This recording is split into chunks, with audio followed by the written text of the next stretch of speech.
And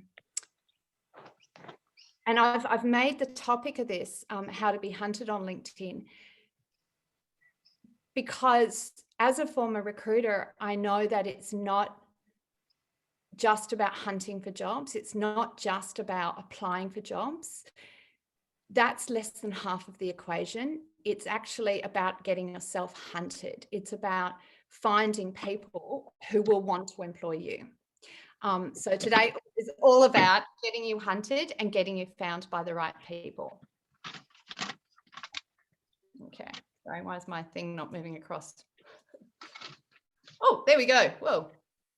Okay, now Jo said that she's already covered over job alerts, I think, with some of your team, Jo. So we're not going to do a deep dive in job alerts, but I just wanted to start with that because LinkedIn was originally, when I first started using it way back in 2005, isn't that a long time ago? So way back in 2005, LinkedIn was all about being like Seek, being like Indeed, being a place where you could advertise jobs. And it also had a couple of other functions too. It's so important to set up job alerts. I know that's obvious. I know you're probably tiring of Jo saying the same thing, but it's just so important because you really want to have those jobs come through to you. So if you haven't set up a job alert, make sure you do. If you're signing in on your desktop, please feel free to whack out your camera and take photos of different things. You will get a recording of this, but just if there's anything you want to cover, and just make sure you set up those job alerts because that's part of getting a role is hunting. The other part is about being hunted. Now, here in Australia, we're not really into hunting, are we? Thankfully, not like the people in America. So if we think of ourselves as Americans who love hunting, and we think of ourselves as being a bear, right? We're a grand bear, we're a grizzly bear in a forest. We want to get ourselves hunted. And if you want to get yourself hunted, you need to put on a high-vis vest. Now, I can't imagine a bear wearing a high-vis vest, and I searched on Google for images, but there weren't any. So you want to put on a high-vis vest and you want to get out from behind the tree, you know, because it's really hard to be found by a recruiter or by a manager who's desperate for somebody to employ, and they need somebody who's got your skills, but they can't see you because you're hiding. So it's not enough to just build a LinkedIn profile. You really need to be using LinkedIn. And that's what I'm going to be deep diving about today. Now, Jo did tell me, not to cover too much about building a profile. But I just felt I had to touch on a few things, and I know Jo's a generous soul, so I'm just going to touch on a few things that I think are so important, and that's your photo, your headline, and a couple of tips about your about and experience sections. Those three parts are really important. The headline and the about and experience section in LinkedIn are important for keywords. So if we think of ourselves as that grizzly bear in a forest, putting on a high-vis vest and getting out from behind the tree, we also need to think of ourselves as if we're a product on Google, you know, on a website. And when you're using Google, Google's only as good as the keywords you put into it, right? So you need to make your LinkedIn profile have all of the right keywords so that you can be found, so that you are wearing that high-vis vest. So we're going to cover over all of that, and also visibility settings and some job help features, which Jo might have already covered over with you, but I thought I'm just going to touch on them quickly anyway, just in case you haven't seen them, because, you know, I don't know about you, but every time I turn on LinkedIn, which I have to say is many times a day, given that I'm a LinkedIn profile writer, every time I turn it on, things have changed. So I'm just going to cover over the latest job help features. I'm calling them job help features. Actually, I don't have a name, but job features. And then we're going to talk about how do you reach out and connect to people? How do you find the right people? And how do you reach out to them in a way that doesn't look desperate and in a way that builds those relationships? How do you have those conversations? And we'll touch a little bit on commenting on posts, and also a tiny bit on creating posts on LinkedIn. Just a couple of quick tips that are going to make that so easy for you, just getting you out from behind that tree. Now, if you are signed in on mobile, signed in on desktop, and you've got your mobile phone handy, if you do, just do a QR code thing with your phone, like you're checking in for COVID, this URL will take you directly through to my LinkedIn profile, where you can click follow or connect. If you want to connect with me, just click on the more button. Now, I've already touched on a little bit about myself, but my background is recruitment. So I was a recruiter for 14 years. As a recruiter who started using LinkedIn in 2005, I realized that the people who were more likely to secure a role were the people who had the best profiles on LinkedIn and the people who were the most active on LinkedIn. Being active on LinkedIn serves two purposes. One, people who are active get seen, so you're out from behind that tree. But two, people who are on there get seen. And what I mean by that is when you do a search for keywords, thank you for joining us. If you don't mind just muting yourself, that would be awesome. Thank you. So when you set up your LinkedIn profile and people are doing a search, so they're putting keywords in the search bar and searching for the right people, then the people who will be prioritized, the people who will turn up first in that search selection, are the people who are actively using LinkedIn. So LinkedIn rewards people who are constantly using the platform. So I saw this years ago in 2005. I left my job in 2009, and I left my job not to start my own business. I left my job because I was on maternity leave. And while I was on maternity leave, the GFC hit and a lot of people were made redundant. And that included a lot of my former clients, a lot of job seekers I knew, but people who also had been employing people. My two bosses were both made redundant, my direct line manager and her manager. And so I just started writing LinkedIn profiles. And so my business has just grown since then. Now, I'm sure you've all got great photos. I'm sure Joe's given you a hard time about having a great profile photo. But I just wanted to show you these two profile photos as examples of a really great profile photo. What is great about them is that they are a headshot. They are not a whole body torso shot. What we don't want is this sort of, like you're way back from the camera and you've got your arms crossed and you're looking grumpy because you think that grumpy equals professional. And you're so far away from the camera that I can't see in your eyes. My grandma used to say that the eyes are the windows to the soul. Probably heard a similar expression. It's really hard to trust people when you can't see in their eyes. So make sure we can see in yours. Don't wear mirrored sunglasses. I wish I didn't have to say that so many times. But, don't wear sunglasses. Make sure we can see in your eyes. And crop that photo really close. Paul Lyons, who's on the left here. Are you connected to Paul? Joe, he's a lovely guy. He does mental resilience training. He's really awesome. He'd be incredible. Maybe he would talk for you, fingers crossed. So he does resilience coaching. And he's such a lovely bloke, but he's cropped it so close that he's chopped out half of his hair, and he's an older chap and he's got a fabulous head of hair and he's chopped out half of it. So that's how close you want your profile photo. You don't have to chop out half your hair, but you do want to see in your eyes. You also want to have your chin down on your photo. A lot of people put their chin up.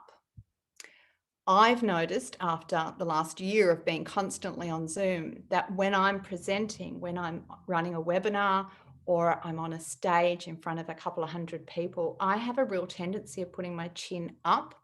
I think it's a defense mechanism, sort of makes me feel stronger if I put my chin up. But the problem with that is when you put your chin up, if you're a woman, it looks like you're looking down your nose at somebody. If you're a man and you put your chin up, it looks like you're about to enter the boxing ring. So you want to put that chin down, and a slight head tilt signals to our subconscious brain that we're empathetic. You don't have to have a slight head tilt. Think about the jobs that you're going for. But if the job you're going for is something that's got a high degree of customer contact, just a slight head tilt will make you look that much warmer and friendlier. It is about looking friendly. It's not about looking pretty. It's not about looking handsome and grumpy and professional. It's about looking friendly, like somebody that people would want to work with. Now, another important part of your profile, I would say next to your photo, it is the second most important part of your profile, is your professional headline. Your professional headline is the bit that sits underneath your name. So mine is the bit that says LinkedIn profile writer and designer, LinkedIn webinars, trainer, speaker. So you can see I'm cramming lots of different keywords in here. So if you are looking for a trainer, or you're looking for a speaker, or you're looking for a writer, I've crammed all of those keywords in there. So no matter what you're searching for, I haven't used the word presenter, have I? I should see if I can get that in there, but trying to put as many keywords in there, thinking about this as if it's a Google search. I've then put something that's a bit humorous, Australia-based, and don't work globally, as family complains, with a little emoji, just because I'm lucky to play quite big on LinkedIn, and I get so many requests from America to connect or to write LinkedIn profiles, and the time difference is just way too excruciating. So I don't work globally, and I'm just flagging that, but I'm flagging it in a way that's quite friendly. So when you look on the right-hand side, you can see where people have commented on a post. So Rebecca, Cara, Jane, Amy Blasker, Julian, these people have all commented on a post in the news feed. Every time you comment on a post, every time you direct message somebody, you can see their name and the first few words. I think it's about, like on a DM, it's about the first 6. In a LinkedIn post, it's more than that. You can see the first few words of their headline. So make sure that your headline is something that is very keyword rich, and that it starts with something that's highly impactful. Karen, can I Yeah. for one moment? I have a question, if that's okay. Yeah, sure. Questions? We're not at a question mark, so if you don't mind next time, is that all right? But yeah, go for it. Oh, do you want me to wait? I'm happy to wait. No. Yeah. So at various parts of the presentation today, there's going to be a question mark on the screen. Right. And when the question mark's on screen, but do shout out with that one, Joe. But if we could just, like, any question you've got, please put it in the chat, and Joe's going to hold on to it and wait until there's a question mark on the screen. Yes, I will do that. I was an eager beaver. Sorry about that. Okay, so this is a question from Matt. Are you saying that the headline, the keywords, are more important than the way it reads? Oh, that's a very clever question, Matt. Oh, I really, Joe will tell you, I'm pretty opinionated, and I'm very black and white. It's wrong or it's right. There's not a lot of gray territory with me. And I'm actually really fence sitting on that, because as a writer, I love things to be read beautifully. I recently did my own website, and I didn't write it for SEO. I wrote it to be beautifully read. I write LinkedIn profiles so they're beautifully read. When it comes to that headline, I write it for SEO. I would compromise how well written it is in order to have as many keywords in my headline as possible. And the reason why I would do that is because out of all of the parts of your LinkedIn profile, your about section, your job titles are very important. Your job titles are so important. And they must be the LinkedIn default, your job titles, your experience section, having as many keywords, all your skills, having as many keywords as possible all through your profile, really important. But the headline is the most important. It's the most heavily weighted. So in talking that through, sorry for the long answer. Yeah, go for more keywords. than worrying about whether it's beautifully written. Top question.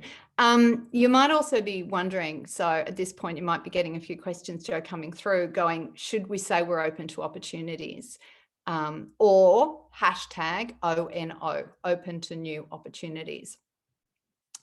Hashtag ONO, open to new opportunities, is something that a lot of recruiters use, and they'll search for hashtag ONO. But they won't search for that, and they won't search for the words open to new opportunities as the first. You know, you're not just looking for somebody who's breathing and alive, you're looking for a specific skill set. So put your keywords first and what it is you want to do, and find different ways of phrasing that. If you're a receptionist looking for a job and you think, oh, I love the title Director of First Impressions. Yeah, that's great. Is anybody going to search for Director of First Impressions? They're probably going to search for a receptionist or a switchboard operator. So think about what is it that people would search for and find different ways of using those words. But that's a really top question, Matt. I said that, you know, I've got a little bit of humor in my headline, about as funny as I get, but I think it's good to have something personal if it feels like something you can own. So, you know, I love Catherine Coombs, who is the HR, or was the HR manager. I haven't checked her profile for a while. So Catherine Coombs was the HR manager for LinkedIn globally. And her headline says Director of People and Global and People and Culture, HR Director, a speed reader, aspiring Mother of the Year. And I love that. I love that because you just get a sense of how nice Catherine Coombs is, because she's listed her job titles in multiple different ways, even though she's not looking for a job, you'd hope. But she's listed it in a couple of different ways. And then she's listed speed reader, as in this is my special skill and it's quirky and interesting and something that's worth talking about, and aspiring Mother of the Year. So it just gives you a sense of what her values are. I have another client of mine who, when we were talking, she's an accountant and a CFO, a chief financial officer, so really into accounting, but she also is passionate about yoga. And so she's got yoga enthusiast, but we put that at the end of the headline. So think about something that's personal, something that is a nice conversational topic. Now I'm just going to show you, and I would love it if somebody could just shout out, and Jo's going to read it out to me because she's my wing woman today. Thank you, wing woman. So I would love it if somebody could just drop in the chat, name a job title. So just name a job title for me and we'll have a search. Sorry, you're looking at my emails. And we'll have a search for somebody. So tell me a job title. Jo, what have you got? I haven't got anything yet. Don't be shy, everyone. What's the job title that you want to be searched? International Relations Manager, Community Manager. Community manager. I'm not too sure what an international relations manager is, so I'm going to search for a community manager. And project manager. Any other titles? Project manager is a good one. Let's have a look for community manager. So I put it in here. Now, I once did one of my first ever talks in 2014 was to 86 company directors at the Australian Institute of Company Directors, AICD. And I typed in, somebody called out project manager, actually, and I typed in project manager. And there were so many project managers here in Sydney. So when I type keywords into this search bar here, this will search all through people's LinkedIn profiles. It'll search all through their profile. I'm going to show you this exact same search later on in the webinar today, but I just want to show it to you now for two reasons. I want to show you how easily you can be hunted when you're wearing a high-vis vest.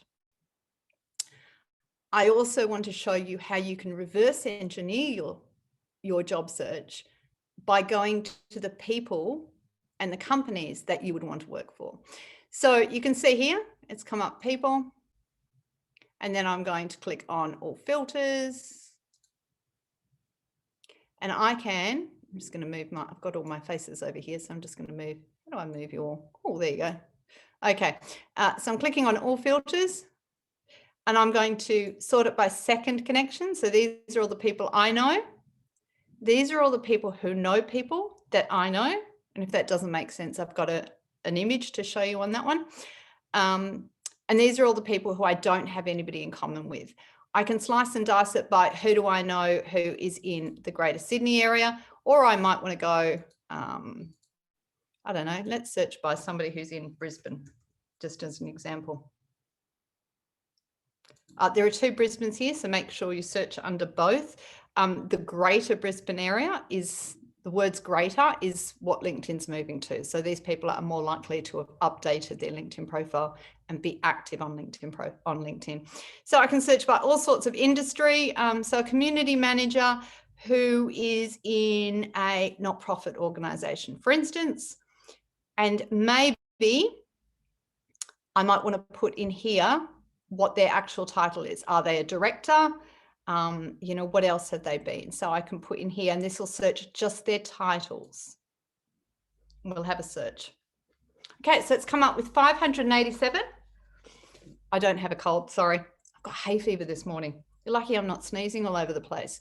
So it's come up with 587 results. If you do this exact same result, you're going to get an exact same search. You're going to get a slightly different result because it will look at who you know and who they know.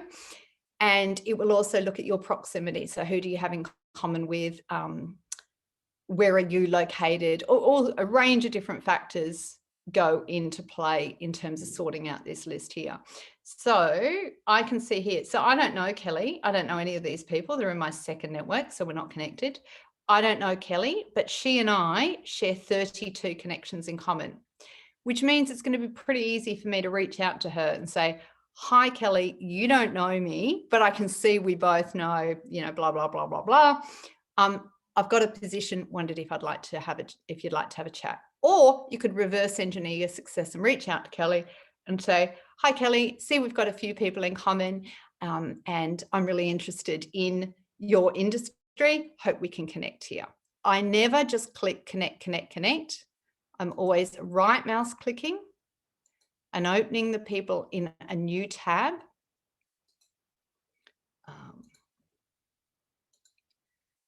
See this here, and then on desktop, I'm going connect, add note.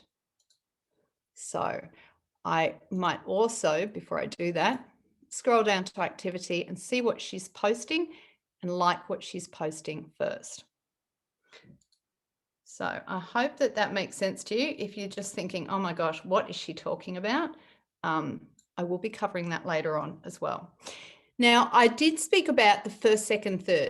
So when you have a search, the people who've got the most keywords will show up in that profile.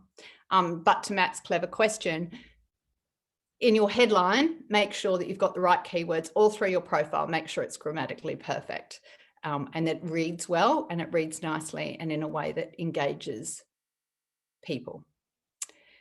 Your first network, if we think of this as a fried egg in a saucepan, your first network, these are all the people you know. So Joe and I are connected. Hopefully you're all connected to Joe.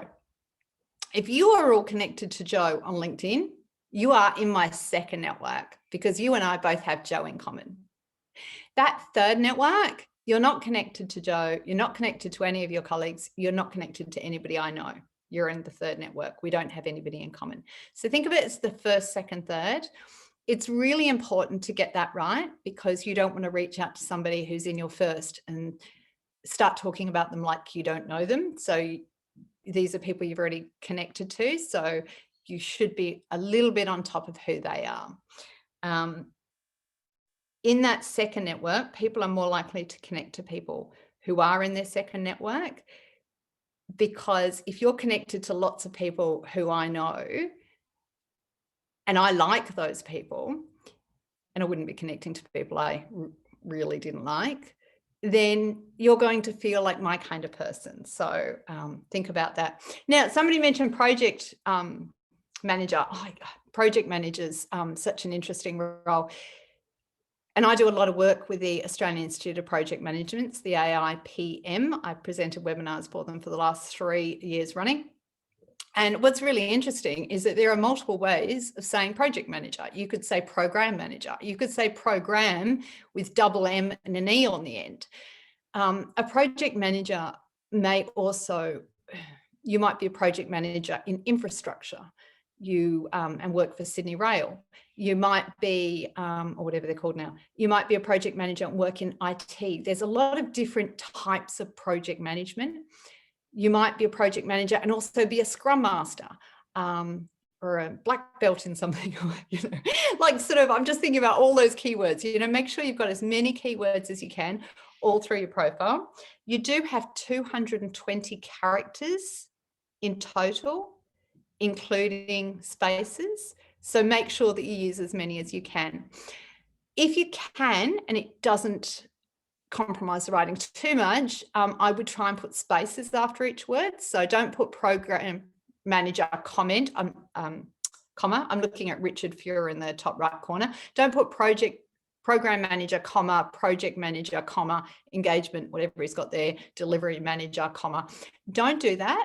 And the reason why you shouldn't do that, the reason why ideally you should have the words and then a space, is because when I was working in recruitment, I would, and I know all of my colleagues would frequently hit the space bar. You enter program manager, space bar, search. So if somebody's put a comma right after those words, they'll be less likely to show up in a search, because recruiters are a little bit like real estate agents, in that years ago, when I first started in recruitment, you used to run about 10 job vacancies. Actually, when I first started, you used to run about 6 to 8 job vacancies, and you were really focused on filling those job vacancies. And so you had really good customer service, and you would send people letters if they didn't, or no, where we used to send letters years ago in the 1990s, snail mail, send letters telling people that they've been unsuccessful. But the way real estate has evolved, if you're renting, and the way that recruitment has evolved, is that now, instead of running 10 job vacancies, you're typically running 30 to 50 job vacancies. So you are working so fast, so quickly. It's boom, boom, boom, boom, boom, boom, boom, boom, boom, boom, boom. You don't have time to get back to everybody, and you don't always have time to do different types of searches. So I hope that makes sense.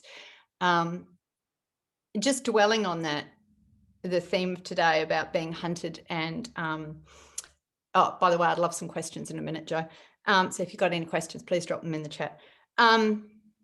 The thing about being hunted and putting on a high vis vest and getting yourself from behind a tree, I know from having worked in recruitment and from working with a lot of recruiters, writing their profiles and talking to them about their recruitment. All my buddies are recruiters, former recruiters or still recruiters, is when you find somebody that you've hunted yourself on LinkedIn, you will back that person more and feel more attached to that person than you will to somebody who just applies cold to a job advert. So it's a little bit like, for all the people who love shopping here, which actually I'm not a fan of shopping, but it does take me ages to find the right pair of jeans. So I'm really attached to the pairs of jeans that I've spent ages and ages and ages searching for the right pair of jeans that make me look just how I want to look. It takes me so long to find the right pair. So when I finally find them, which I typically find them on eBay after weeks and months of searching, I'm really attached to them.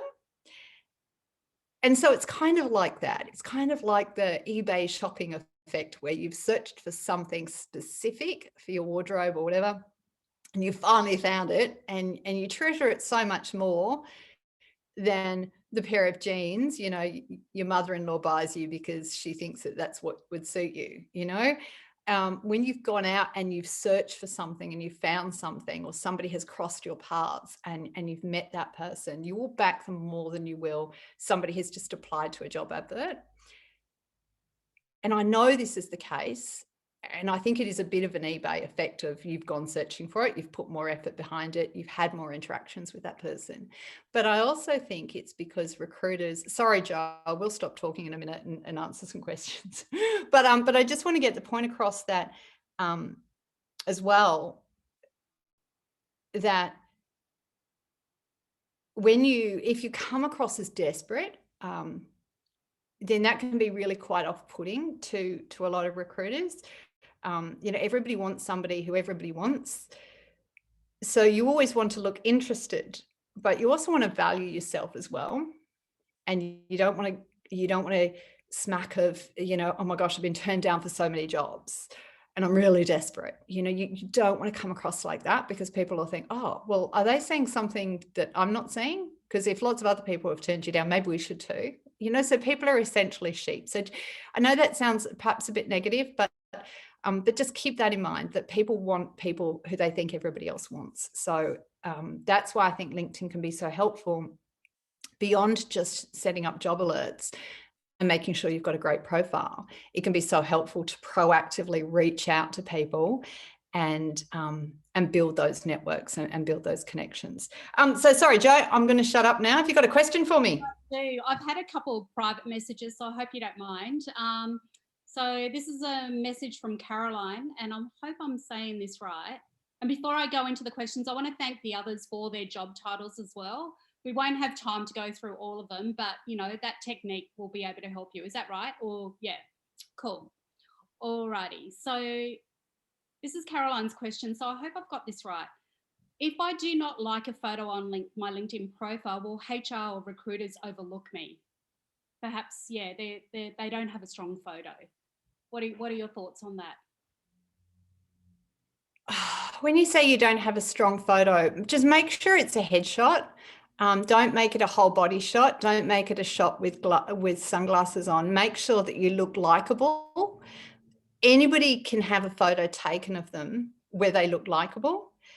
If Caroline's question is, does it have to be a professional headshot? No, it doesn't. It actually doesn't. I know everybody goes, oh, you've got to get a professional photo. Often professional photos, they get you looking over your shoulder or whatever. And sometimes they don't look very warm or friendly at all, because you're having to smile at a stranger. Often, getting a photo taken where you're at a bar and you're laughing and you're with your friends and you're smiling, that can be a really great photo. You just need to blank out the images of all of the bar behind you, so, and there are various programs to do that, and I'll actually drop that in a comment which Jo can send out. So there's a website, and it just completely escapes me what it's called at the moment, which is so annoying. But if I remember, I'll shout out about it, where you can actually remove all of the background. Can we take another question? If you've got another question? I've got a few more, so I'll keep going. Oh. This is from Sienna. I'm willing to relocate around Australia, preferably outside of Queensland. So I'm guessing Sienna lives in Queensland. Correct. Cool, thank you. Will putting Australia as my location against the search algorithms, okay, for location based on jobs. Do you want to can I clarify just on that? Yeah, thanks, Sienna. Yes. So hi, Karen, thanks very much for your session. I'm working in the university sector, and the universities have had a difficult time in the last year. I'm open to work in international relations, government relations around Australia. I'm based in Queensland at the moment. But your question is, what's your question? My question is, I have Australia as my location on my LinkedIn profile. I live in Queensland. I'm looking at jobs in Darwin and Adelaide. And will having Australia work against me if people are looking specifically for someone to be based in Darwin or based in Adelaide? And how do I cover both locations in my LinkedIn profile. Yeah, great. So what I would do if I was you is I would do 1 month on, 1 month off, 1 month on, 1 month off.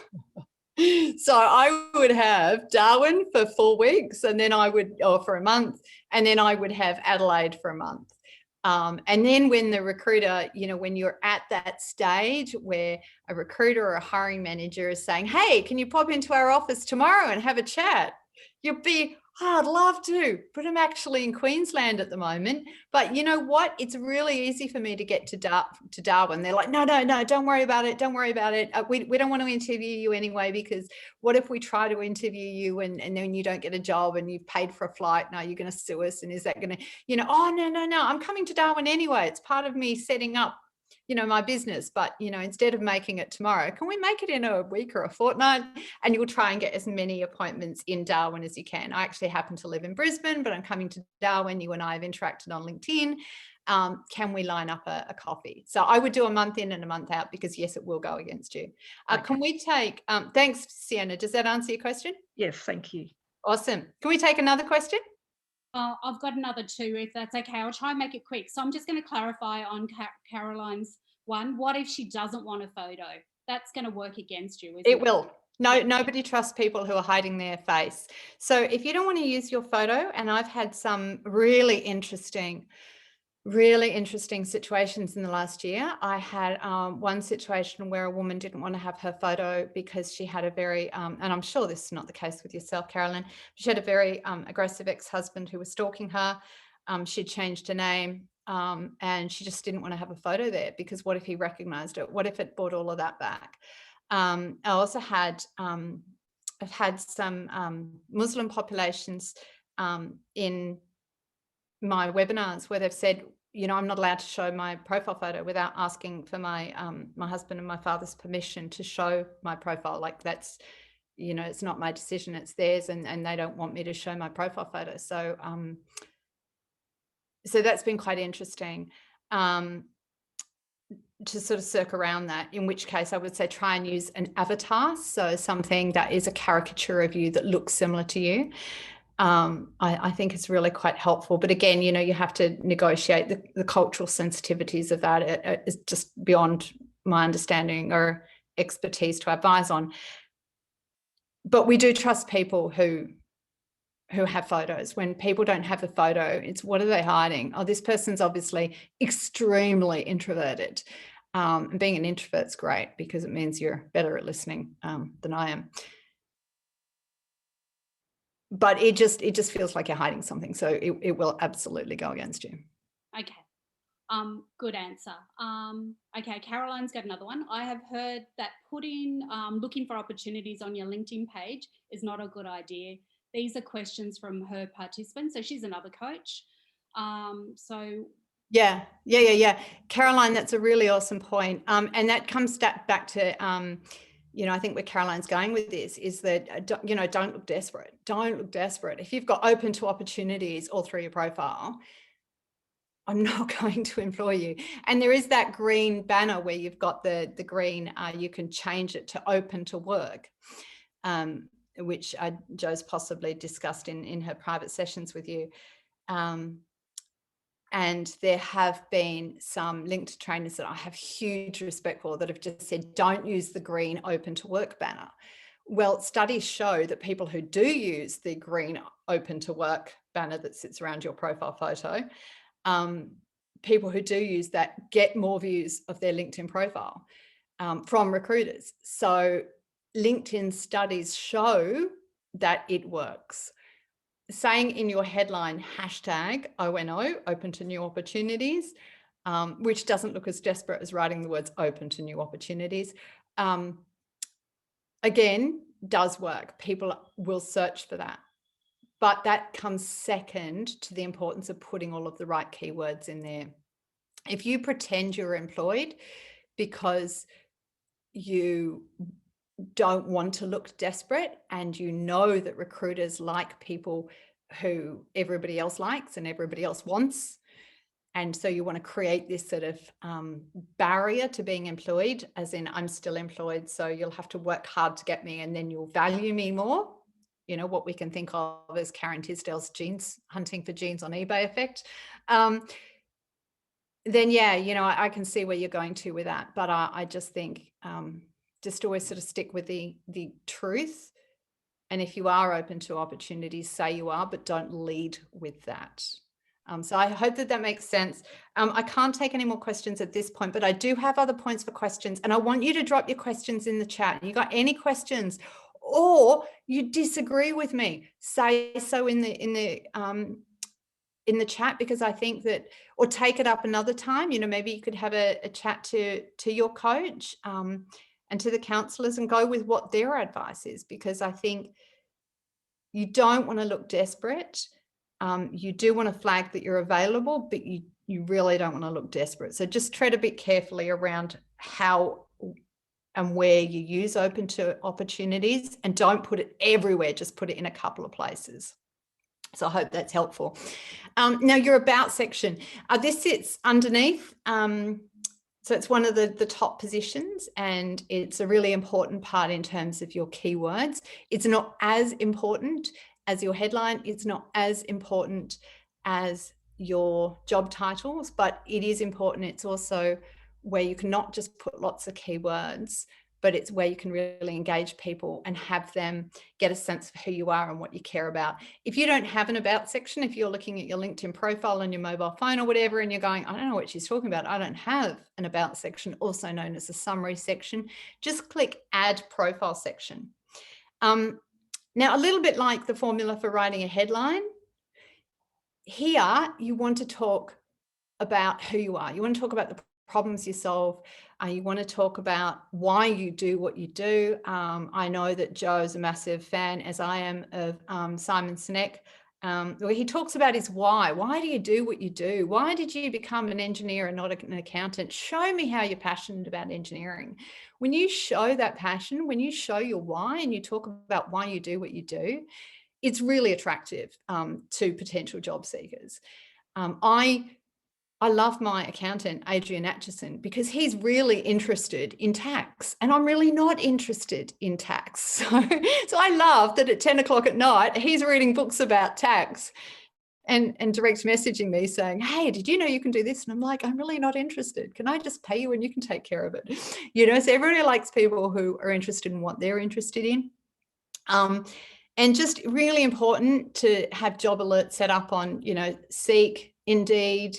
Look to your job coach for all of the right places that you should set up job alerts, and also on LinkedIn, of course, and capture those job adverts. It amazes me how many job seekers I say, you know, I'm writing profiles and I'm like, oh, can you send me the last 10 jobs you applied for? Can you send those to me in a Microsoft Word document? Microsoft Word's great, so that I can go Control F. I feel like I'm seeing the word project all through your job adverts. Control F. Wow, it's in all of your job adverts. You know, like I've got 10 job adverts and it's in there 24 times. I go to your resume, I go Control F on your Microsoft Word resume, and it's not in your resume a single time. So it amazes me how many people don't collect their job adverts. It's really critical to collect them. It's really critical, as much as you can, to cut and paste them into a single Microsoft Word document and just skim read them. I feel like I'm seeing this, and you go Control F and you go, oh, no, actually it's only in one of those job adverts, but it's just like you've just bought a red car and suddenly you're seeing red cars everywhere. So capture those job adverts because they are key to knowing what your keywords are. What are people searching for? You might be surprised at what it is. I wrote a LinkedIn profile for a CEO, an amazing guy, actually, really incredible. And we looked at all of his job adverts. This was before COVID, so we met face to face. We're looking at all of his job adverts, looking at his LinkedIn profile, looking at his resume. And I said, you know, you don't have the word strategic or strategy anywhere in your resume. And he's like, I've been a CEO for 30 years. All I do is strategy. I'm like, you haven't got it in your resume. He's like, yeah, sure I have. I'm like, Control F, see, you don't, you know. So make sure that you are collecting those job adverts and underlining and highlighting the keywords and putting them through your profile. And that's a tip as well for your resume from a former resume writer. And make sure you talk in the first person. So don't talk about yourself like you're not yourself. because that just feels very aloof. When you talk about yourself like you're not yourself, like I'm so important that I have to pretend that somebody else runs my social media for me. That's not how we want to make people feel in this day and age of human to human connection and authenticity and just feeling like you're a really great person. You can't get a sense of somebody when they're talking about themselves like they're not themselves. In their about section, in your about section, I'd also recommend you do two things. So one, have a call to action. I'm open to get, and don't have it, I'm desperate for a new job. Just to Caroline's point earlier. You don't want to, you can say I'm open to a new opportunity or something really positive and upbeat. You want to show that growth mindset. Again, growth mindset, if you're thinking, what is Karen talking about? Talk to Jo, because I know she's all over that stuff. She and I care a lot about the importance of showing that growth mindset. So make sure that, you might have something that, like, looking for my next adventure, something that shows that you are forward looking and growth orientated. So that's one thing I'd recommend you have, is that you do have something that is inviting people to connect with you. I also am a big fan of having contact details in your LinkedIn profile, phone and email. You will hardly ever have anybody phone you. People just don't seem to use phones these days. And have your email address in here. Yes, you will get spam. Absolutely, you will get spam. You also will get job opportunities. So just make it really easy to contact you. Recruiters are going to know, and they're going to be comfortable reaching out to you via direct message, and you can reach out to them and that sort of thing. But if it's a line manager who you're approaching directly, so you want to target community managers because you want to work in the community space, they might not be very comfortable in using LinkedIn and in knowing where the contact information, contact details section are. You might not have changed your contact details section so that everybody can see your email address in there. You might have it showing still so that only your first network can see your contact information, people who are already connected to you. So just make sure you're very accessible to people, and also use strong words. So this is a friend of mine, Rob Urquhart's profile. He was not looking for a job, and I wrote his LinkedIn profile because I wanted to use him as an example for a few webinars years ago and presentations I was doing. And he then got headhunted for a job with a 35% pay increase. He took me out for dinner. I bought my laptop, rewrote his resume, rewrote his LinkedIn profile to include his new job. So strong active words and strong words are words like drove, enhanced, collaborated, shared, aligned, negotiated. Resume and LinkedIn, you need to use strong action-orientated verbs, ideally past tense. Ideally past tense, because past success equals future success equals low risk hire. So strong words, strong active past tense verbs. What you don't want to have all through your profile is words like responsible for or ability to. Now I know it's so cheeky. One day it's going to bite me on the bottom. Forgive my language. But I always tell this story about my husband, and one day he's going to hear me say this. Hopefully, I always talk about my husband has an ability to unpack the dishwasher. Like I know my husband is able to unpack the dishwasher, but does he unpack the dishwasher? And he's frequently responsible for picking up the children from school on time. But does that mean he makes it on time? So I hope you get what I'm inferring here, that just because you're responsible for doing something or you have an ability to do something doesn't mean you actually do it. So strong active words just remove all of that doubt.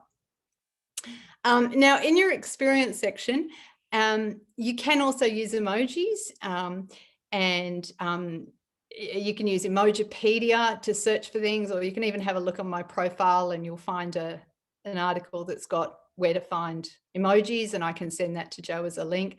But think about using emojis. Emojis don't have to be smiley faces. They can be these little triangles or these little dots to capture huge chunks of text, but break it up. You know, if I had that, see where you've got developed, working collaboratively, financial reporting, compliance. So this is an accountant, obviously, not the one I was speaking about earlier, actually. And you can see I've got everything here, past tense, strong active verbs all through this, but it's a lot of information. So I've broken it up with an emoji. So think about doing that just so you've got more keywords, but it doesn't feel to the human being like it's just overwhelming. So I want to take I think I want to take a question soon. Let's see, how are we going for time? So this is what we've covered so far. And this is what we've still got to cover, including the content and the searching for. Oh, no, I'm not taking a question here. Sorry, false alarm. But if you've got any questions, put them in the chat, because I do want to get through as many questions as we can. If I can't get through them all today, I will, Joe's going to send me a copy of the chat, and I can then try and answer all of those and send those in a big message to Joe to give to you either tomorrow or next week. Now, URL, you might not all have business cards saying the sort of jobs that you're looking for. I don't think anybody even uses business cards, which is why I've not taken the time to make my business card look pretty.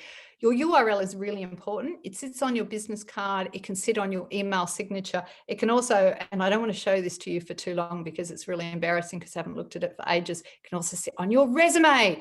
Your LinkedIn URL must sit on your resume. This is how you change your URL.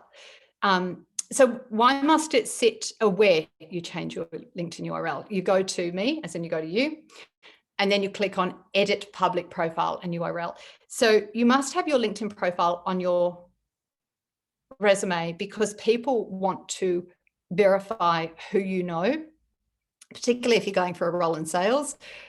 You know, if you're in sales, then, you know, do you know a lot of people? Can you bring a lot of relationships to the table? If you're going for a job as a community manager, you know, do you know a lot of people in your community? Show me. People get employed because of the relationships they have and how that can help the business. So they want to verify all of that. If you think, oh, but I don't have all of those relationships, they're only going to Google you anyway. They're only going to search on LinkedIn for you anyway. Just make it easy for them by showing them your URL. You want to customize your URL because if you don't customize it, if you don't edit your URL, it has lots of random numbers after it, which just screams not IT savvy and not managing your professional reputation. People will make assumptions that you're not IT savvy if you haven't customized your URL, because I can tell you everybody under the age of 25 customizes their URL. It's just something that they all do. So make sure you do customize it, remove all those random numbers. If you've got a name like Fred Smith, and there's quite a lot of Fred Smiths out there, and you go and take off all those numbers and it says it's not available, then invent a middle initial, or considering put on the end of that what it is you do. So, you know, you could be a Joe Esposito. Sorry, I'm probably mispronouncing your last name. Sorry, Joe. Career coach, you know, for instance. So you could have actually what your job title is at the end of that. But I would probably opt for a middle initial, so it's still quite short. On the right-hand side of this slide, you can see that we've got your visibility settings. Just make sure that you've got all of those blue buttons all switched across. So many times people pay me to write their LinkedIn profile, and then it's the very last thing we do. I go in and I check all their visibility settings, and they're hiding half of their visibility settings. So, you know, they've spent ages, they've maybe even paid to go and get a professional headshot photo, which you don't have to do. And then they're hiding their profile photo. So just make sure you've got it set so that everybody can see all the different parts of your LinkedIn profile. Now, just in terms of time, we do have quite a lot to get through. So I hope we've got heaps of questions, but can we only take one of them? Just one question, Joe. Pressure's on. You've got to pick one of them. Sorry for the hay fever, people. No worries. Let me go in there now. And don't forget that we do have the sample scripts and the interview prep tools that you mentioned earlier as well. So if we can... Sorry, have you got a question? Yep. I've got a question. Hang on. I'm going to take, I don't know who Jobseeker is, but I'll take because she was next. Is LinkedIn only for working professional people or corporates? Oh, right. That's a great question. There's so many tradies on here at the moment. There are so many tradies. And yeah, absolutely smashing it on LinkedIn. There's also a tailor in the UK. I don't know if you heard him on Mark Williams' podcast last week. I don't know if you listened to it, Joe. But so he's a tailor in the UK. And when COVID hit, he was like, oh my gosh, all of my business is all about creating suits for people. And he's like, my business is just going to go under. So he just spent so because he was really quiet, had no work coming in because he's in the UK and he's a tailor who sells a lot of trousers. Nobody wears trousers during COVID. They just wear tracky pants. And so he just went online, and his business in the last 12 months of COVID has increased and gone up because of using it. There's also a florist as well, I know, who smashes it on LinkedIn because she's always putting pictures of flowers and stuff. So no, it is not just for corporates, but every business person uses it. Not every tradie is going to use it. They might use Facebook. Or they might use Instagram. So I think Facebook can be quite a great platform to get a job. I don't know how to use it to get a job, but I think it's something to consider and make sure that you are having a look through there, because I think that more and more in the trades there are advertising that. So I hope that makes sense. So it is for everybody. Everybody should build a profile here. But how much effort you put behind it, and if you say a healthcare professional, so if you're a nurse, for instance, it is incredible in the last year of COVID how many health professionals have moved on to LinkedIn as a place to get business and to reach out to people. They're suddenly thinking, oh, we're using telehealth. We could do this, we could do that. So, increasingly, it's a great place for everybody. And just some stats behind that. We have 11.2 million member profiles here in Australia. And with our population sitting at 26 million, I'm just trying to get all the math right in my head. What was it? That sits at about 95% of our workforce have got a LinkedIn profile. So it's pretty massive. Sorry, I can't take more questions, but I'm just keeping an eye on the time. Yeah, we'll wait until I get to the next question time. But Joe, if you can just have in the back of your mind, if maybe we could run 5 minutes over. I don't know if we can or not. So you might want to just.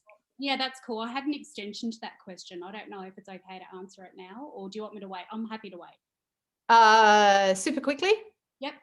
What if, so you were talking, what if you haven't worked for a little while? How can you have a profile that would look appealing? Do you know what I mean? So how can, because that's a huge question. I'll do that later then. So just look at what it is you want. So look at the job adverts, collect all the job adverts, make sure you've got all the right keywords all through your profile, talk about how you're passionate about what it is, what you do. And you, but whether you create a new role saying open to new opportunities and you put down what you've been doing to sort of fill that gap, or whether you just have, you can also add care and stuff like that. So I would take that up with your job coach around how you can tackle that.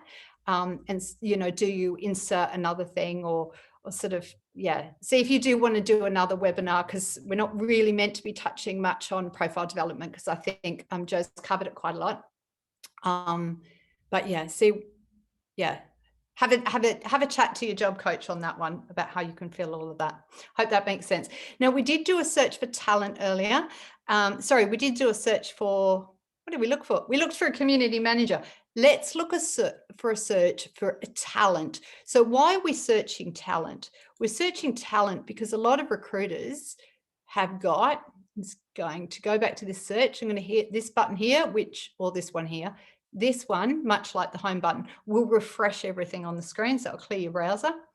So I'm just going to search in here for talent, because if you're a recruiter, you're in charge of employing talent.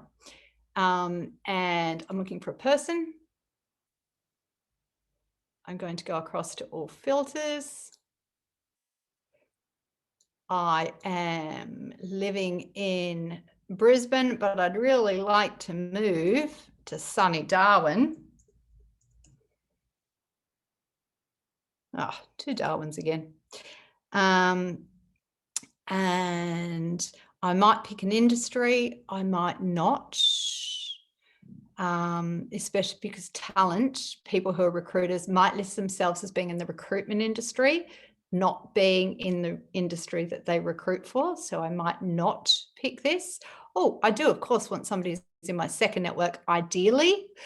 Or maybe you've got an interview in Darwin, and so you want to look at who do you already know who's in Darwin, who you can hook up with for a coffee with, as well as who you don't know. So you can have a look through both, for instance. And I want somebody who, I don't know, let's just have a look at who's in Darwin. I'm trying to think of it like a title. Would they be around infrastructure or something? Darwin's a pretty small city, but if it was Sydney, I might wonder about who does talent in technology, for instance. And I would have a search in here instead of in the industry, because a recruiter might not identify absolutely no results found. So I'm going to go back to all filters and I'm going to clear title. Oops, where did that go?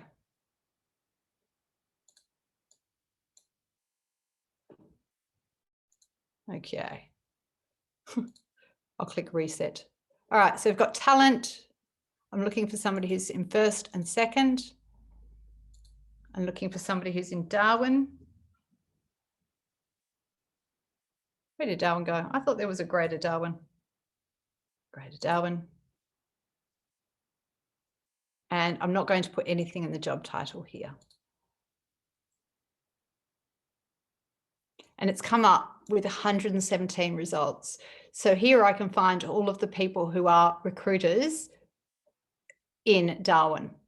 Talent acquisition at Charles Darwin University. So they're a recruiter who is internal. They work at Charles Darwin University, finding talent for that university. So you could find everybody. So this person is human resources, so they're HR. Talent is just one of their skills. So the word talent, because I've had a search in here, I've not searched by their job title, I've had a search in here. It's found talent in his skills. So see where it says summary, it'll tell me where those words, sometimes tell me, doesn't always, where those words have appeared. The more times they've got talent through the profile, the higher they will rank in a search, the higher up here they will be. If they've got lots of the right keywords and they're active on LinkedIn and they're likely to know me, that impacts their relevancy ranking. Remember that when it comes not just to searching for people, but how you are searched for. If you don't have the right keywords, then you go way down here. LinkedIn's also helping you out by giving you other different ideas of what you could search for. Remember, human resources might also be people and culture. It might have lots of different words for it. So you want to go for something that's as big an umbrella as possible. So you can proactively remember, we're not just clicking connect, connect, connect. We are right mouse clicking, opening up their profile, seeing if she's posted anything, liking and commenting on that posts, and then connect, add note. So I think what I wanted to show you next is the idea of targeting companies. So you should have companies in mind. You should have, so should sounds a bit harsh, shouldn't it? Doesn't it? So it's good to have companies in mind of who you'd want to search for. So I'll just go back to here because I think I've actually done a little video on here. Have I? Let's see. Yes, I do. Okay, so here I'm searching for Telstra by the looks of it. Is my video playing or is it just me? Oh, helps if you unpause it. So it's great if you can have some companies in mind of who you would want to search for. My next question is name a company, but I'm going to skip over that just because I'm a bit conscious of the time. But have an idea of the companies that you want to work for And no, actually, I won't do it. If one of you can name a company that you'd like me to search for, make sure it's a fairly sizable company. It's really hard to do a search for tiny companies, but make sure you've got it. If somebody can just drop in the chat, a fairly sizable company. And you can see that you can slice and dice who you can find by companies. So We've got Bunnings. Awesome. Bunnings is a great idea. Bunnings have also got their own website, of course, specifically set up for job seekers. Yeah, Bunnings have got a specific portal that you go through. But let's just say I wanted to target Bunnings, maybe the IT department. It is not obvious now how you can find all their employees. But when I hover over this, it turns into a hyperlink. So see how hidden that is? So I can go in here and then I can click on all filters and then I can search by who is in the technology area, because I really want to do technology in Bunnings, for instance. See, and it will give me the general manager of information technology, head of technology. So it'll give me a whole load of the senior people here in Bunnings who sit within that department. So amazing. And in case you're about to say, oh, I don't have LinkedIn Premium. I can't do that on free LinkedIn. Yes, you can. So this is available on free, on desktop or mobile. So you can do it on either or. So yeah, create a list of companies and start searching for them and start reaching out for them. Now, in terms of how you reach out and what you say when you reach out to people, I want you to connect with me. And when you connect with me, I will tomorrow. I've got a really busy day on today, but I've got most of tomorrow free. So tomorrow I will be sending out scripts to you if you send me an invite to connect. So, reach out and send me an invite to connect. If you've already followed, go in and I'll show you how to do that in a minute. And so I've got scripts that you can use that will help you to reach out. You do want to tailor these scripts to suit the person that you're looking at. So if the person has said in their headline or their about section that they're a yoga enthusiast, you might want to make a little comment on that, hi, I see we share the same industry in common. I see we know so many people in common. I see we have a city in common, or, sort of find something that is about them, about their profile that you can comment on and drop your details in here. You'll notice that in the invitations to connect, where you're opening them in a new tab and you're clicking add note. When you use the scripts, you want to tailor it so it sounds like it's been written by you. So you want it to sound like you, not sound like me.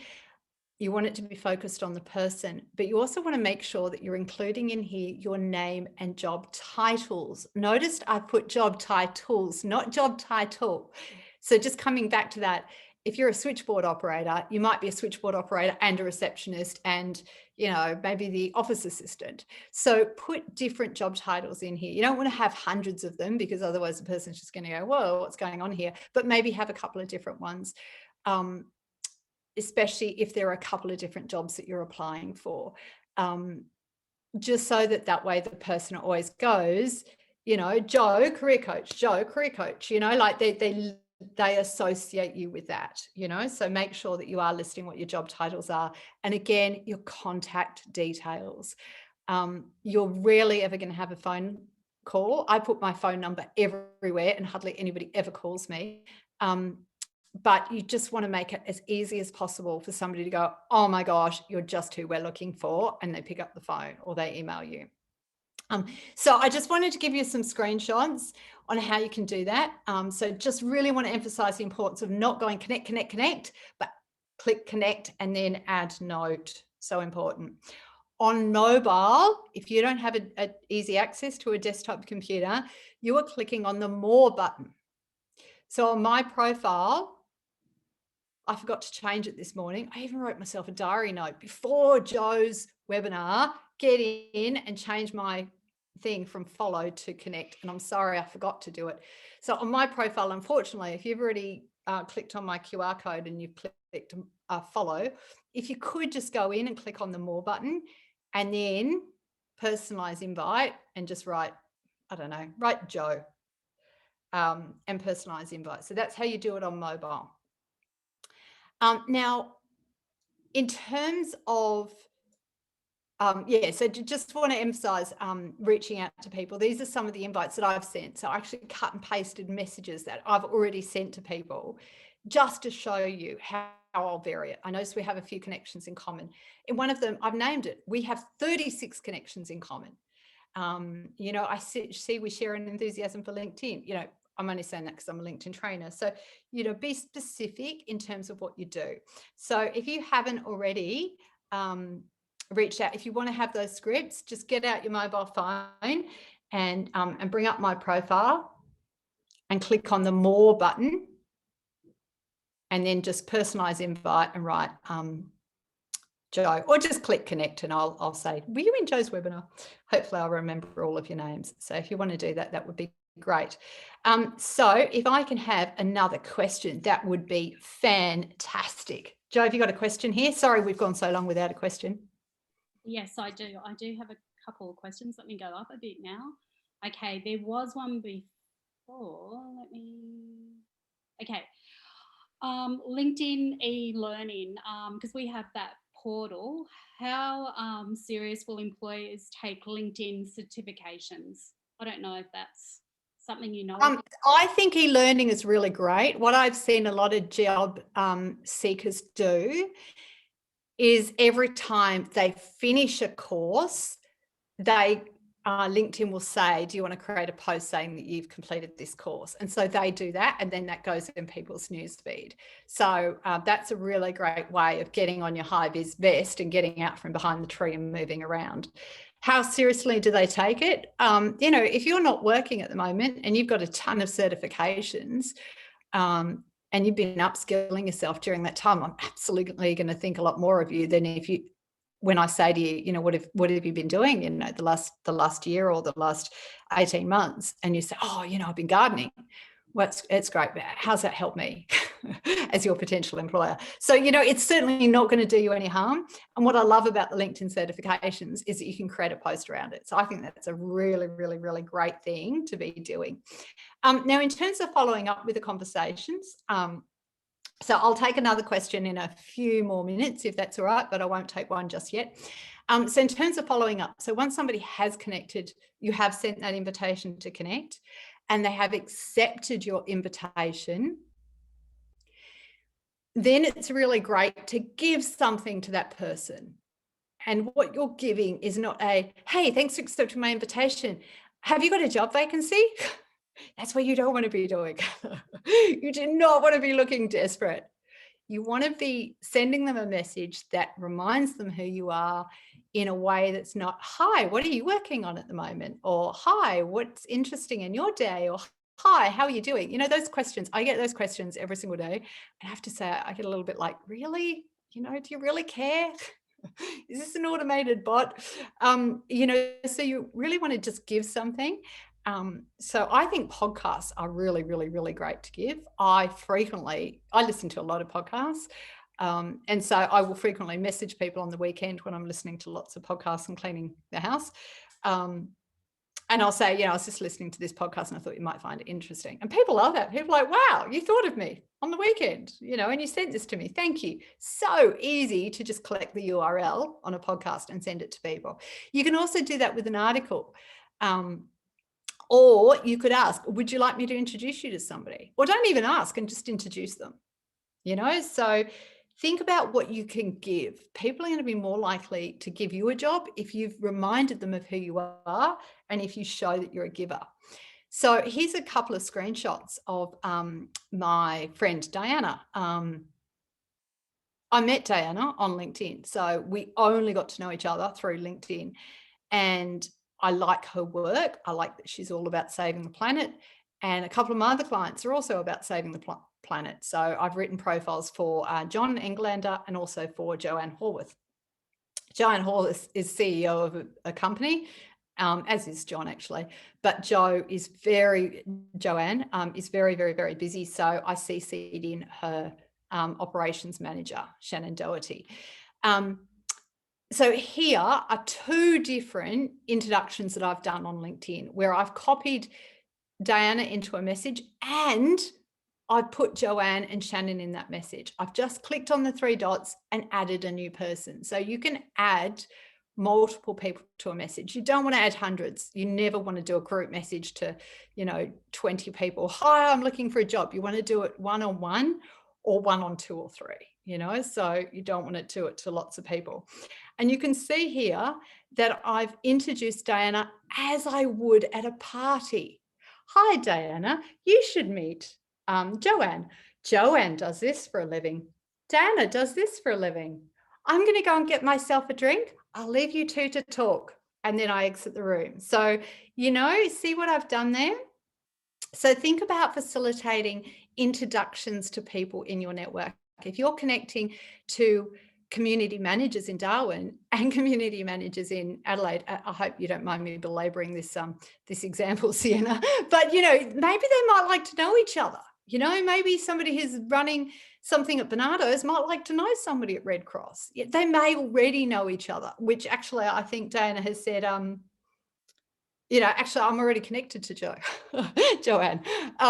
But at least they see you as being helpful. So think about facilitating introductions.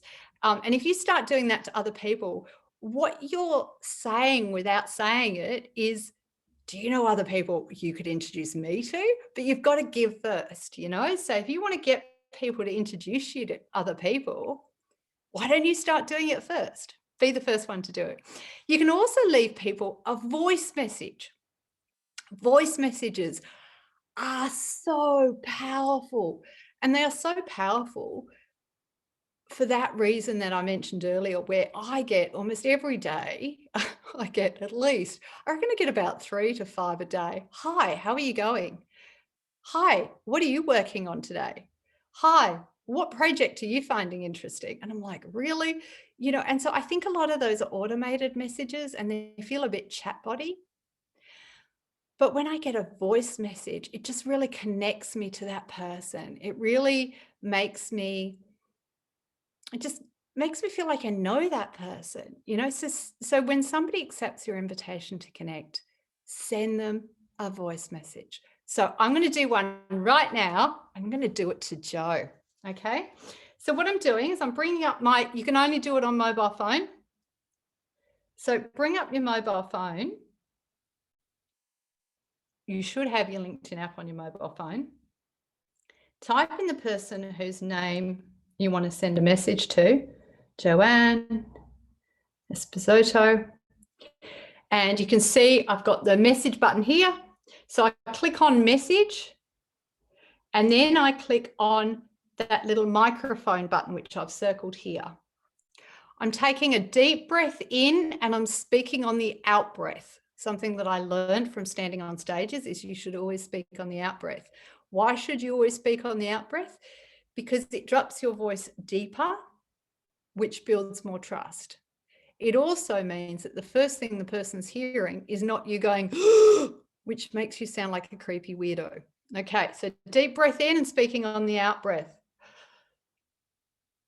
Hi, Joe. Thanks so much for accepting my invitation. I really appreciate it. Look, I can see that you work in the technology industry, which is an industry I've been in myself for a long time. And, I'm not working at the moment. I'm actually looking for the right role. But I just wanted to reach out and say thanks so much for including me in your network. If there's anything I can ever do or, anything I can ever help you with, let me know. But certainly got quite a bit of time on my hands at the moment. So yeah, thanks again. Really appreciate it. Take care. Bye.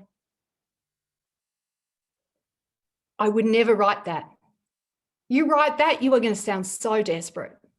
Hi, I'm looking for work at the moment. I'm in between. But you can do it in an upbeat, friendly voice where you're sounding, oh yeah, got a bit of time at the moment. Let me know if I can help you with anything. Let me know if you'd like me to introduce you to anything. And then a couple of weeks later, I'm sending you a podcast. Hi, I just heard this podcast. Thought it might interest you. You are reminding them who you are, and you are giving. So give. Can I take a question, Jo? Yeah. And then we've got about 5 more minutes. Is it all right if we finish at 11:35? I know some of you might have to go. I don't know, but is that all right? And I just want to I'm not going to play the whole message. I just wanted to just so people can hear it. Oh, no, don't. Wait, they can listen to the recording. Have you got any questions? Yeah, absolutely. All right, let me get the questions. Sorry about that. All right, just bear with me one moment. There was, what's the difference? Someone wanted to know what the difference is between the free version versus premium, LinkedIn Premium. Top question. Who asked that question? That is a number one question. Daniel. So LinkedIn Premium is quite expensive. So that's an awesome question. You might be thinking, do I need it? Do I not need it? Everything you can do on Premium, you can do on free, with a couple of exceptions. So you could, like all of those searches, you can search for people on free or on Premium. On LinkedIn Premium, you've got three things that you can do that you can't do on free. One of those is LinkedIn Learning, which I think the Serena Rosso Institute give you anyway. So it gives you LinkedIn Learning, so you can go and you can do certifications and courses, which LinkedIn Free doesn't.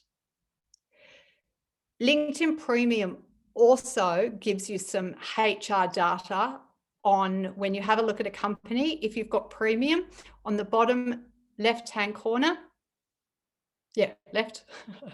Sorry, I just got my right and left mixed up. On the bottom left-hand corner, you can have a look at, it's got some stats on how many people are in that organization and where they hire the most and stuff like that. That sounds like it would be really helpful. It's actually not. The data there is not accurate, and it's not great because LinkedIn's only been collecting it for about 18 months a year. So it's not good. So ignore that. LinkedIn also shows you all of the people who've looked at your profile. That is only going to be helpful if you have the confidence, which I hope you do, to reach out to the people who've looked at your profile if they're interesting to you and send them an invite to connect.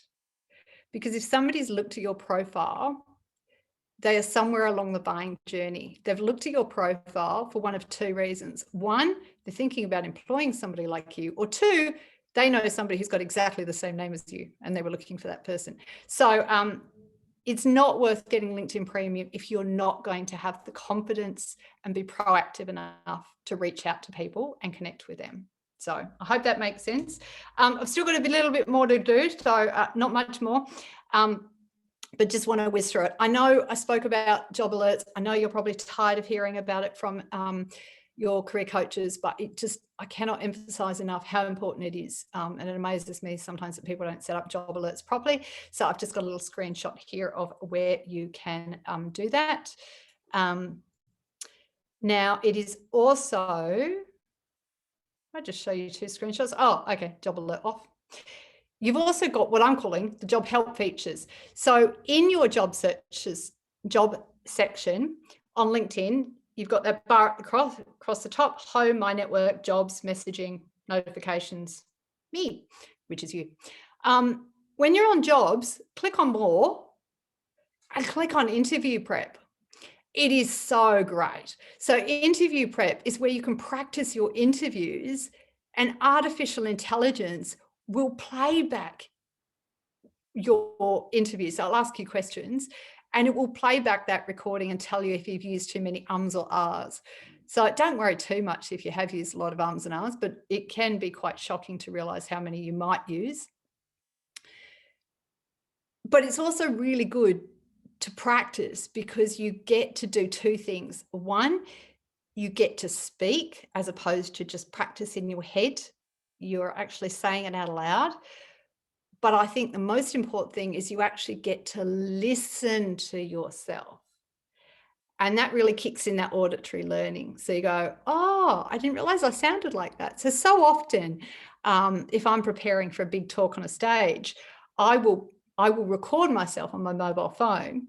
And in my head, I think I sound quite funny. And then when I hear myself, I'm like, I'm not funny at all. That sounds ridiculous. So it's really powerful to listen to yourself. And sometimes I think I'm saying something really succinctly and clearly and short. And yet when I play it back, I'm like, oh my gosh, I'm waffling for ages there. I need to make that shorter. So, or you're not talking enough. So it's a really great tool. I cannot emphasize enough how incredible that interview prep tool is. The resume builder, I don't know much about it. So you'll have to talk to your job coach about the resume builder and whether it's any good, or have a play with it as a class or something. Just a couple of other things around getting out from behind that tree. Commenting on posts. It's really powerful to comment on people's posts.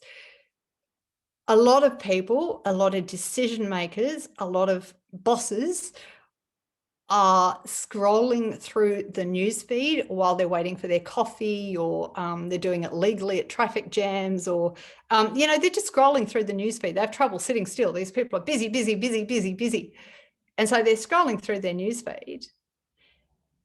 And when they see a post and they comment on it, or they're scrolling through the comments, they will see you.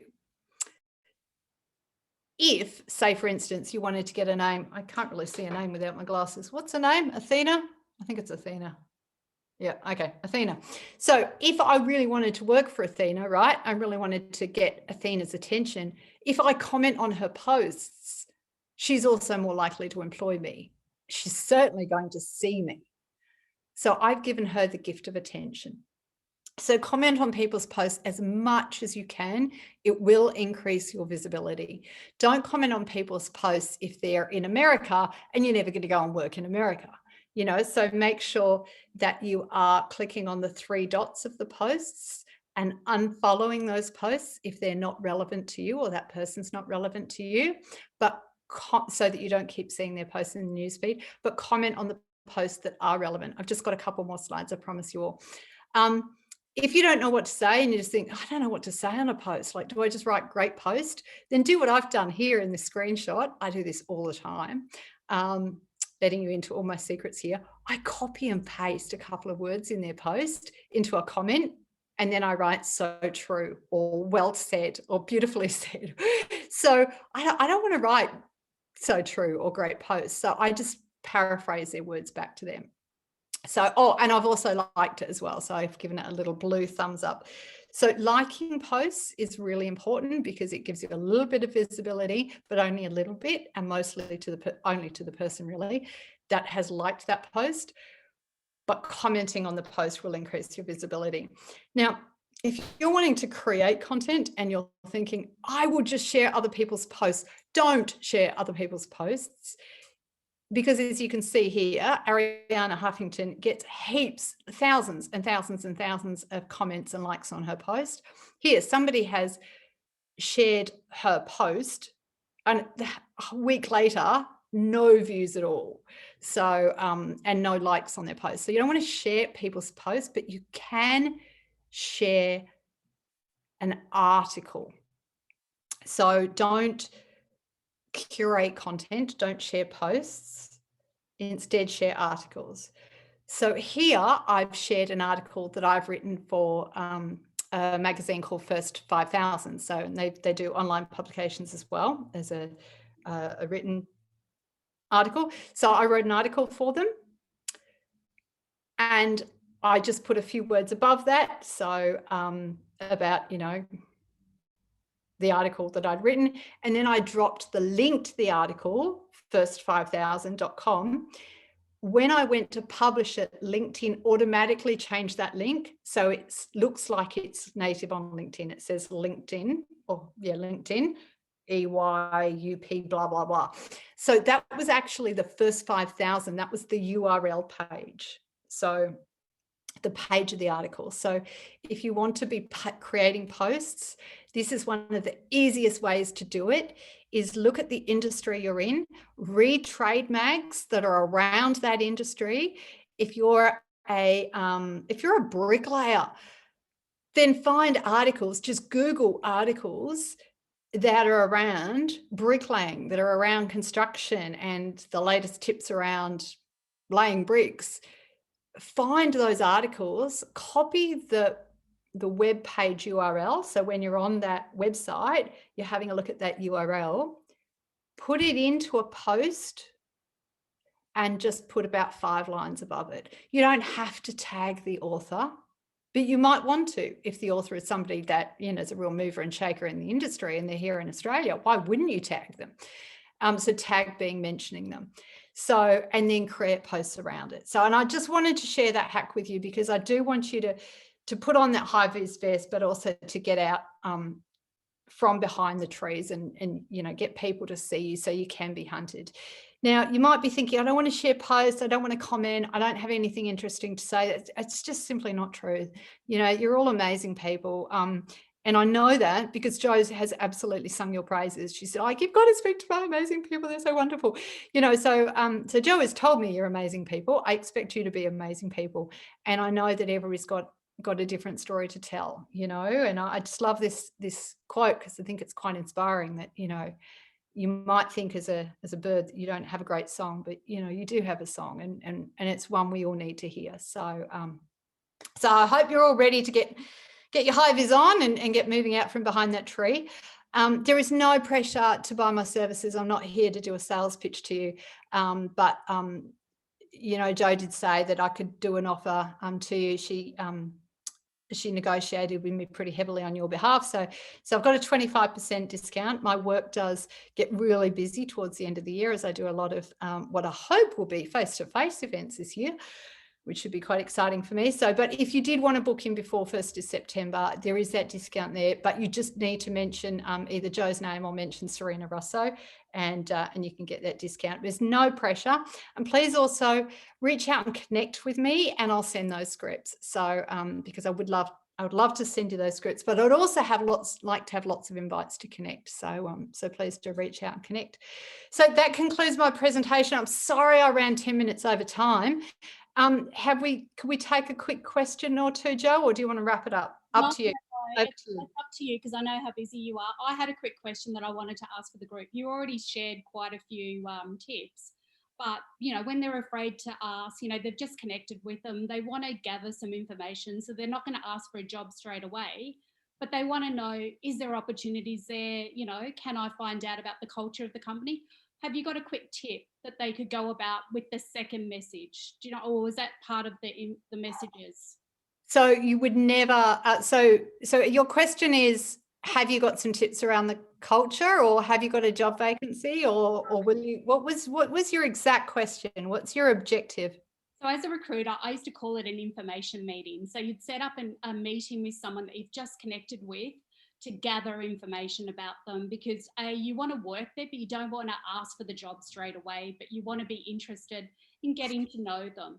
What would be, is there maybe it's part of your scripts, I'm not sure. What would be a great way to do that? Don't do it on the second. Don't do it on the second. So you've just connected with me and now you want to hit me up for some information. And you're going to hit me up for information that you could probably just find on Google. I'm really busy. I don't have time for that. So I would do that on the third or the fourth conversation. So I would do what I would do. I would leave that. So send an invite to connect, make sure it's personalized. Once they've accepted your invite to connect, leave them a voice message, that deep breath in, speaking on the out breath. Hi, Jo, thanks for accepting my invitation to connect. I really appreciate it. I can see you work in the technology industry. I've been a part of this industry, the technology industry, for about 7 years. Out of work at the moment, actually, though, looking for the right role. But look, I just wanted to reach out and say thanks again for accepting my invitation. If there's anything I can help you with, let me know. Got quite a bit of time on my hands at the moment, so be happy to help out with anything. Thanks again, appreciate it. Take care, bye. So leave a message, that's your second interaction. Third, here is a podcast I was listening to. Here is an article I found interesting. Would you like me to introduce you to somebody? Here is an introduction to somebody. Don't just connect with somebody and then, hey, can we have an information section and I'll demand all your time and that would be great for me. Really annoying. Instead, give, ask. So once you've you've had a little bit of interaction, especially if they've responded, and actually only if they've responded, then, you know, and their response might just be a thanks or a thumbs up. You know, you sent them a podcast link that you'd spent half an hour searching for, and they've just come back with a thumbs up. But hey, it's a thumbs up. It's a foot in the door. So once they've done that, you know, then you're not jumping on it the very next day, you're leaving it a week later, and you're Googling the company. So you're not going to ask them a whole lot of questions you couldn't have already discovered just by Googling. And you've said, look, I've done a bit of a LinkedIn search, and I can see that it's Elizabeth who's in charge of recruitment here, recruitment at your company. I'd really love an opportunity to work for your company. I don't want to hustle you or give you a hard time, and maybe you could do this as a voice message. I can see that Danielle's in charge of recruitment. Is she the best person to go through? I couldn't see a website link, or, you know, do you recommend somebody else that I should speak to?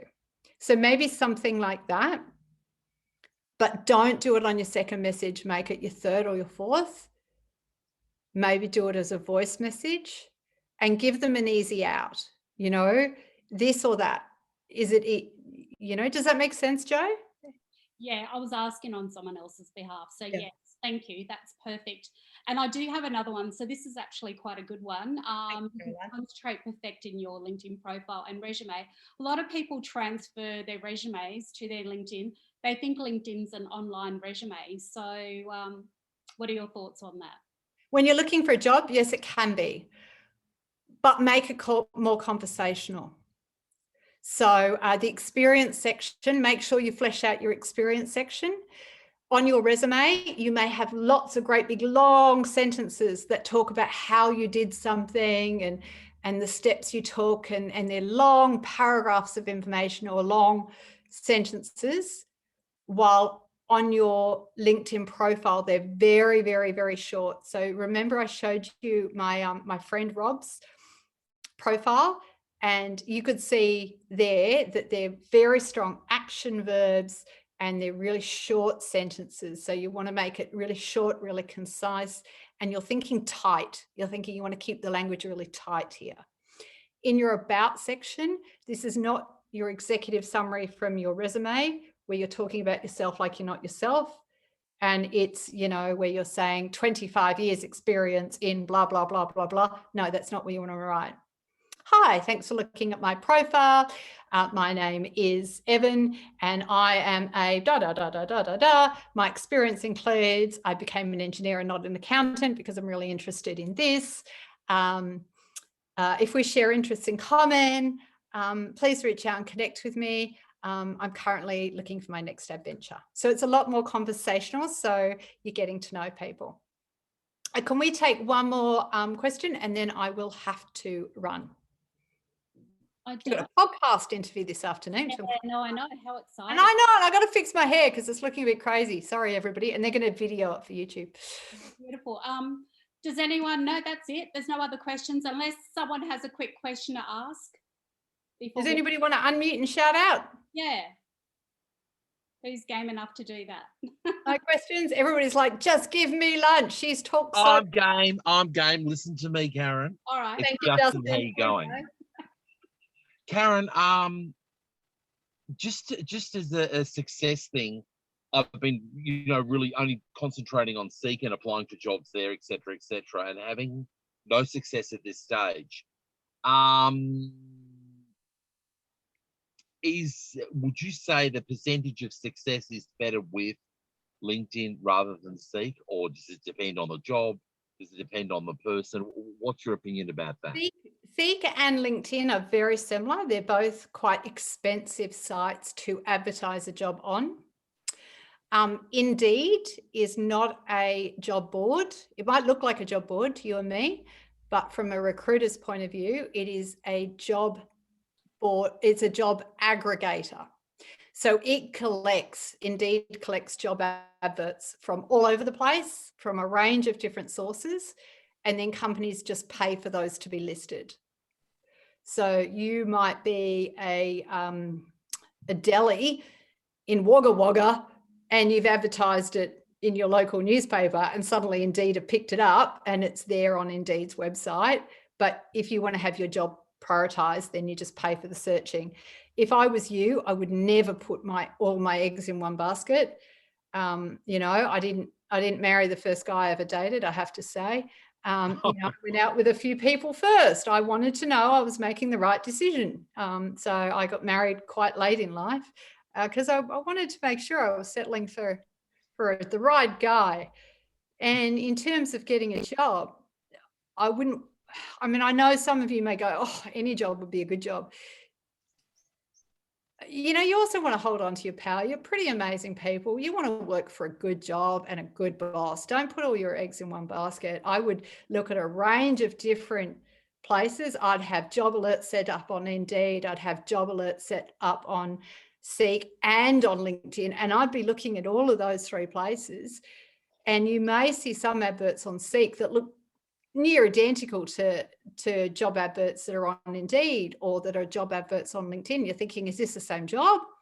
Am I going to send 2 applications going to go through to the same job? Possibly.